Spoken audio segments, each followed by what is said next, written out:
We'll get to all those stories in just a moment, but first, chaos unfolding in Burien as nearly a dozen people have resigned en masse. Today, resignations, a direct result of the Burien City Council moves last night to remove the city's Planning Commission chair from his position.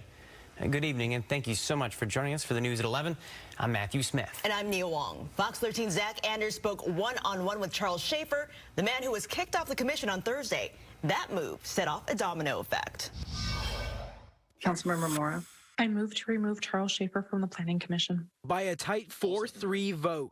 It's been moved and seconded to remove Mr. Charles Schaefer from the Planning Commission. Schaefer's term on the Burien Planning Commission was cut short by City Council, who voted for his removal, alleging Schaefer directed the city's unhoused to set up their tents on city-owned land. I taught them how to go online and look at the King County Parcel Viewer to identify what spaces are private, what spaces are public. A decision met with pushback from within Burien City Council. I am disappointed. I think we're picking on people that we shouldn't pick on.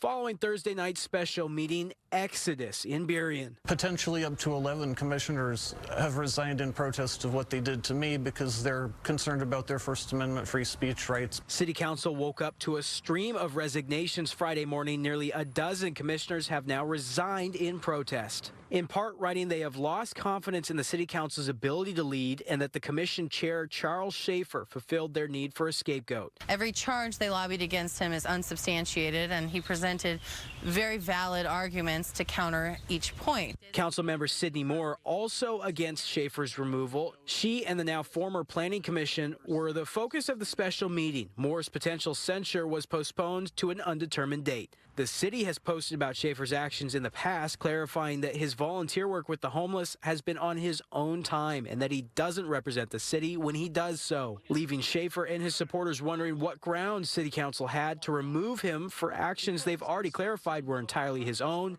and not the city's. Perhaps the message is just that they don't want commissioners being activists and acting on their own. In Burien, Zach Anders, Fox 13 News.